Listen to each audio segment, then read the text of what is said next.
अब किस पे सितम ऐसे तुम इजाद करोगी, अब किस पे सितम ऐसे तुम इजाद करोगी, लाहौर की गलियों मुझे तुम याद करोगी। लाहौर की गलियां, लाहौर एक ऐसा शहर है जो कि अपने जिनसे वो मोहब्बत करती है उनको कभी नहीं भूलती।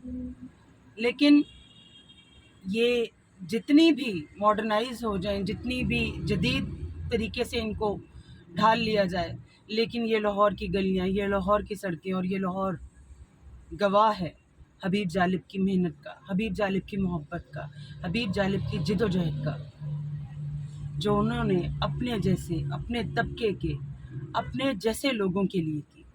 और आज भी यही लाहौर जालिब को, ना सिर्फ लाहौर बल्कि पूरा पाकिस्तान और पाकिस्तान से बाहर जालिब साहब को वही मोहब्बत और इज़्ज़त देता है। बस हम चूँकि एक छोटे से सफ़र पर हैं, तो इस दौरान जो है वो जालिब साहब के हवाले से गुफ्तगू हो रही थी, तो सोचा क्यों ना आपको भी जो है वो इसका हिस्सा बनाया जाए, आपसे भी ये सारी चीज़ें जो है वो डिस्कस की जाएँ। तो बात हो रही थी ताहिरा से कि मैं पहले एक छोटा सा तारुफ करवाना चाहूँगी। जैसे कि आप लोग जानते हैं कि ये हबीब जालिब ऑफिशियल चैनल है और इससे हम लोग आपके सामने आज एक वीडियो बना रहे हैं आपके लिए। मैं सारा का बताना चाह रही हूँ कि ये हबीब जालिब साहब के बड़े भाई मुश्ताक मुबारक साहब की पोती हैं और इन्होंने अपने दादा अबू को नहीं देखा, इन्होंने जालिब साहब को ही देखा। तो जालिब साहब को ही अपना ये दादा मानती हैं और मैं तो आपको पता है कि हबीब जालिब साहब की बेटी हूँ, ताहिरा हबीब जालिब मेरा नाम है। तो आज हम लोग हबीब जालिब साहब के बारे में आपको बताएंगे। अच्छा, बात लाहौर की सड़कों की हो रही है, तो वो जालिब साहब की जदोजहद का और जालिब साहब की मुफलिसी का, लेकिन फिर भी डट जाने का, उनके अज़्म का, उनकी जुर्रत का, उनके हौसले का गवाह है ये लाहौर शहर। तो चाहे वो टिब्बी का इलाका हो, चाहे वो एवेन्यू स्टूडियोज़ हो, क्योंकि जालिब साहब ने वहाँ पर भी जो है उन सड़कों के ऊपर भी उन सड़कों के जो मुलिका जगह थी, थड़े जो हुआ करते थे, उनके ऊपर भी अपने जो है वो रातें गुजारी हैं बेसरो-सामानी में, जब उनकी जो फैमिली है वालिदैन और बीवी बच्चे वो झंग में मुकीम थे कुछ अरसे के लिए।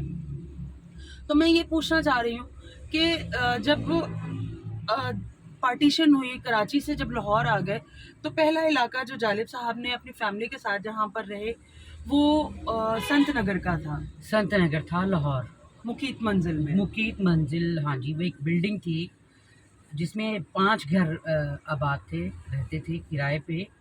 तो उसमें हबीब जालिब साहब भी रहते थे और बहुत सारी बड़ी-बड़ी शख्सियात। अच्छा, ज़्यादातर जो गिरफ्तारियां हुई वो उसी घर से हुई, मुकीत मंजिल से। मुकीत मंजिल से क्योंकि हुई। फिर जब आप लोग इधर फिरोजपुर रोड पे यूनुसाबाद में आ गए, सरोबा गार्डन, जी, तो उसके बाद जो है वो वहाँ पर सिर्फ ज़ियाउल हक के दौर की गिरफ्तारी हुई, सन 86 में जो हुई जी, जालिब साहब जी। की। सही। तो ज़्यादातर जो अयूब खान के दौर की गिरफ्तारियाँ, याहिया खान के दौर की भुट्टो गिरफ्तारियाँ, साहब की भुट्टो साहब के दौर की गिरफ्तारियाँ जो हैं वो वहाँ से संत मुकीत नगर, मंजिल हाँ से, जी, संत संत नगर नगर से के हुई। घर तो फ्लैट से। वहाँ पर जो है लोग क्योंकि पुराने वक्तों के लोग, माज़रत के साथ में आज के लोगों को, आज के दौर के लोगों में क्योंकि हम भी आते हैं, लेकिन वो चीज़ें अभी हम में एथिकली इतने स्ट्रॉन्ग हैं कि हम अपने आसपास के लोगों को, मोहल्लेदारों को, अपने जानने वालों को पूछते ज़रूर हैं कि क्या मामलात है, क्योंकि अब जो सोशल मीडिया का दौर है उसमें लोग जो हैं वो एक दूसरे के साथ इतना इंटरेक्ट नहीं कर पाते। आपके साथ बैठा हुआ शख्स जो है वो खुद को खाली और महरूम समझता है अगर उसके पास मोबाइल नहीं है। तो मैं दायरा ये बात करना चाह रही थी कि उस दौर के जो लोग थे उनके साथ आपका जो, क्योंकि आप तो उस वक्त काफ़ी छोटी थी, हाँ, छोटी थी लेकिन सब याद है मुझे। कैसा रवैया था वहाँ के लोगों का, और वहाँ के लोग जो हैं वो किस कदर चाहने वाले और मोहब्बत करने वाले लोग थे? मैं ये कहती हूँ कि अपनों से जो ज़्यादा हमारे करीब थे वो हमारे नेबर्स के, हमारे मोहल्लेदार और हमारे जो बाज़ार में जो दुकानदार थे, सब ने ही अपना अपना जो प्यार, अपने अपने हिस्से का जो प्यार था वो हम लोगों को दिया, हबीब जालिब साहब को दिया, उनकी बीवी को दिया, उनके बच्चों को दिया। और हमारे जालिब साहब जब गिरफ़्तार होते थे तो नेबर्स में रहने वाले सारे हमारे जितने भी लोग आप देख लें कि सबको पता था करीबी कि लोग जितने भी हुआ करते थे वो सबको पता था कि जालिब साहब गिरफ़्तार हो गए हैं। तो हमारा मतलब हमारे रिश्तेदार तो आते ही नहीं थे ना, हम लोगों को सारी पूछते बात थे। है, जेल जाना जो है, जेल जाना या धरे जाना कोई अच्छी बात नहीं समझा करते थे। और उस वक्त आज लेकिन लोग जो वो तो अवाम के लिए लिखते थे ना। बिल्कुल बिल्कुल, मैं हाँ। वही बात कह रही हूँ कि लोग जो हैं उस दौर में भी इस चीज़ को अच्छा नहीं समझते थे कि पकड़ा गया, धर लिया गया। ये तो अब जब चीज़ों लोगों में शऊर डेवलप हुआ तो उनको पता चला कि वो धरे जाना और वो पकड़े जाना और वो जेल जाना बामकसद जेल थी, बिला वजह नहीं जाया करते थे। हाँ, तो हमारे नेबर में हमारे मतलब रहा करते थे हिंदुस्तान से, वो भी मतलब हिंदुस्तानी थे। तो हमें खाने के लिए वो पूछते थे, खाना हमें देने के लिए आया करते थे।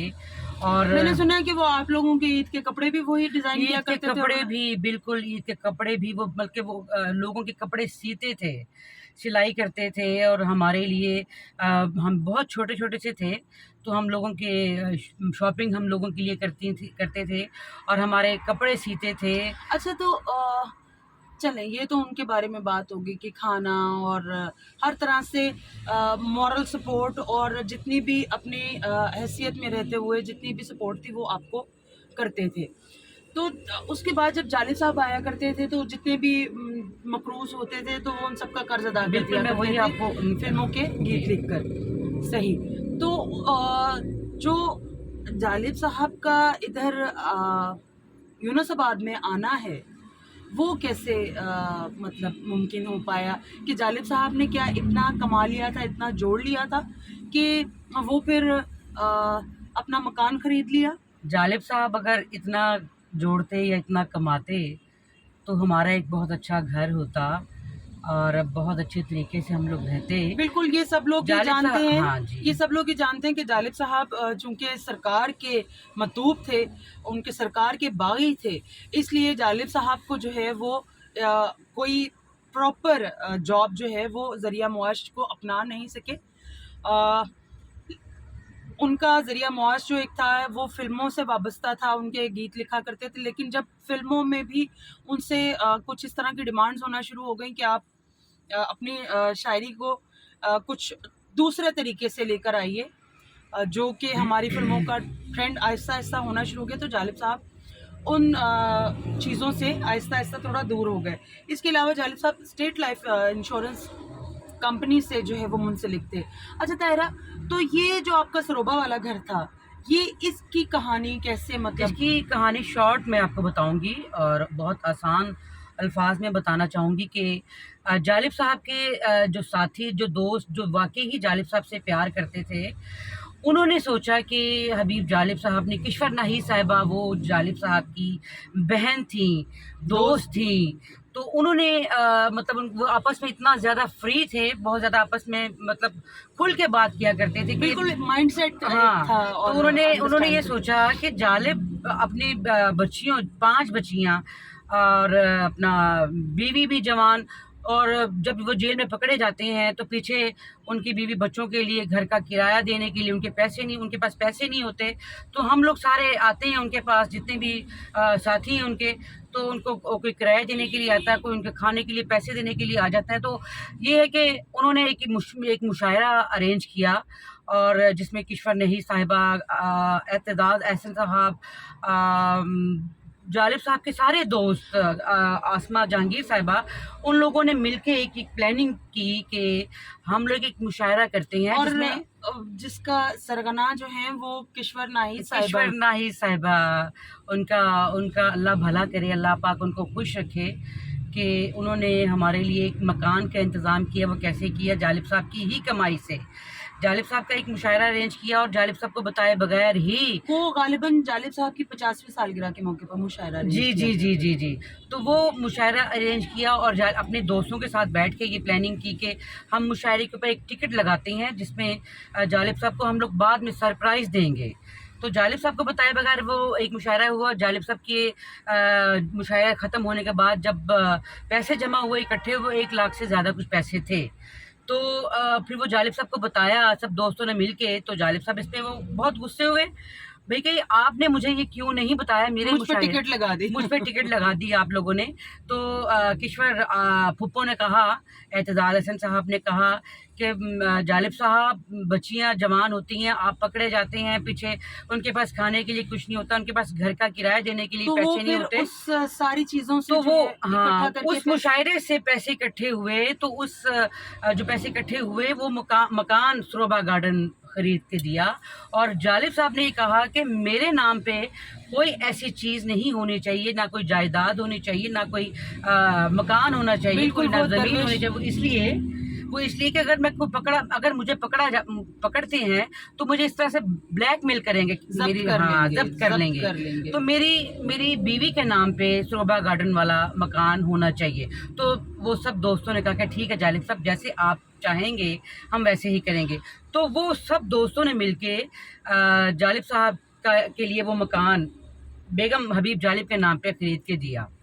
अच्छा, बिल्कुल आपकी बात से मैं रिलेट कर पा रही हूँ, क्योंकि नवाब ऑफ कालाबाग का ये कहना भी था, जालिब साहब बहुत दूरअंदेश इंसान,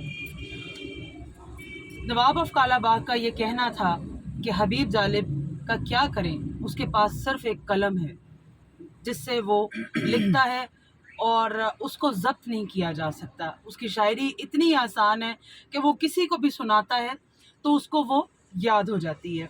अगर वो कोई सरकारी मुलाजिम होता, मैं उसकी मुलाजमत छीन लेता। अगर वो कोई जागीरदार होता, मैं उसकी जागीरें छीन लेता। अगर वो कोई सनतकार होता, मैं उसकी सनतें बर्बाद कर देता।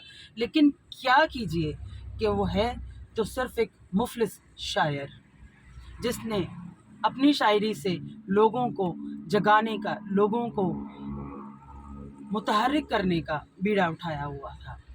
हर चंद के उसमें मुश्किलें, सऊबतें, मुसीबतें झेलना मुकद्दर हुआ करती हैं और सहा भी, जिसके आफ्टर शॉक्स शायद उनकी फैमिली ने बहुत देर तक बर्दाश्त की और आज भी बर्दाश्त कर रहे हैं। तो ताहिरा, आज हम अभी आज का व्लॉग जो है वो जालिब साहब की खूबसूरत गज़ल के साथ, खूबसूरत कलाम के साथ, क्योंकि आजकल मौसम भी बहुत अच्छा है, तो चाहते हैं कि आप अब जालिब जैसी आवाज़ में हमें कुछ हमारे जो देखने वाले हैं उनके लिए ज़रूर सुनाएं, ताकि वो महसूस हो सके। और अगला व्लॉग जो है वो इंशाल्लाह हम आपको दिखाएंगे कि मुकीत मंजिल, जो कि अब खैर एक बिल्डिंग वो तो नहीं रही, हाँ, वहाँ पे जाएंगे हम लोग और आपको दिखाएंगे। जालिब साहब की वो मुकीत मंजिल जहाँ से उनकी बहुत सारी गिरफ्तारियाँ हुई, और जालिब साहब का वो घर जहाँ से वो शेख ज़ैद हॉस्पिटल ट्रांसफ़र हुए, वो ज़रूर दिखाने की कोशिश करेंगे अपने अगले व्लॉग में। फ़िलहाल के लिए जो सदाएं सुन रहा हूँ आपकी समाअतों के लिए।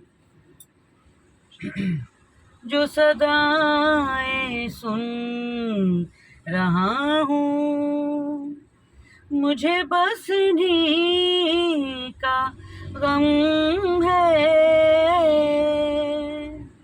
तुम्हें शेर की पड़ी है, मुझे आदमी का गम है।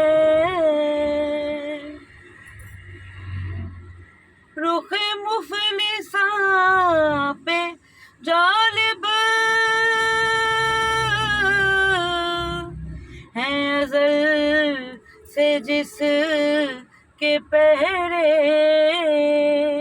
उसी बेबसी का गम था, उसी बेबसी का गम है।